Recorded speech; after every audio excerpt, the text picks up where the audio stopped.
السلام عليكم ورحمة الله تعالى وبركاته. استوقفني حديث النبي صلى الله عليه وسلم، وهو الحديث الذي وصلنا إليه في آخر هذا الزمان. والله قال رسول الله صلى الله عليه وسلم: يحبون خمس وينسون خمس، يحبون 5 أشياء وينسون 5 أشياء. وما يهمني الآن هو واحدة من هذه ال5.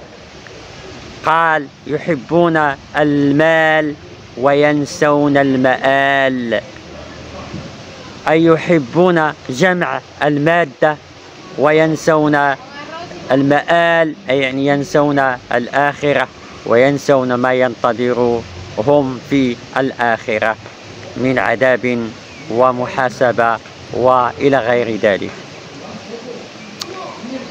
من منا لا يحب المال؟ من منا لا يجمع المال؟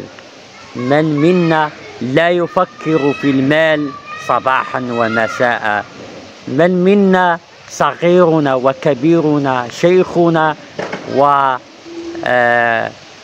منا يحب المال. المال أصبح ضروري قبل كل شيء في هذا الزمان.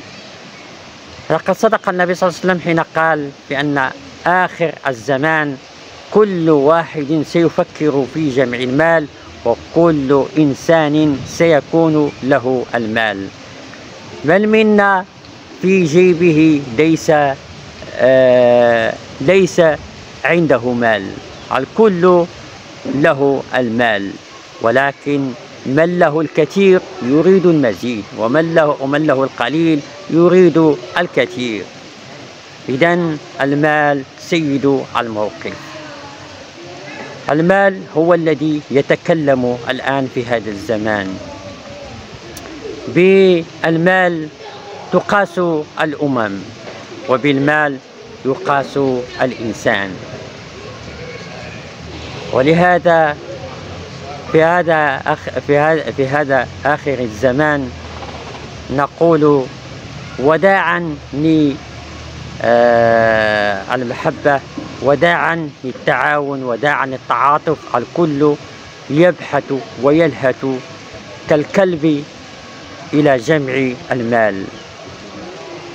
كلنا نترك المآل وننسى المآل، أي ننسى الآخرة، ونتغاضى عن أخلاقنا الدنيئة لنجمع المال. حقيقة المال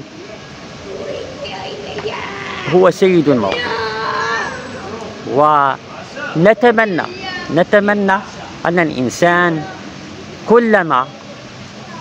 كلما اجتهد في جمع المال أن يجتهد في طاعة الله سبحانه وتعالى لكي لا ينسى المآل. ربما يكون مآله غدا أو بعد غد. والسلام عليكم ورحمة الله تعالى وبركاته.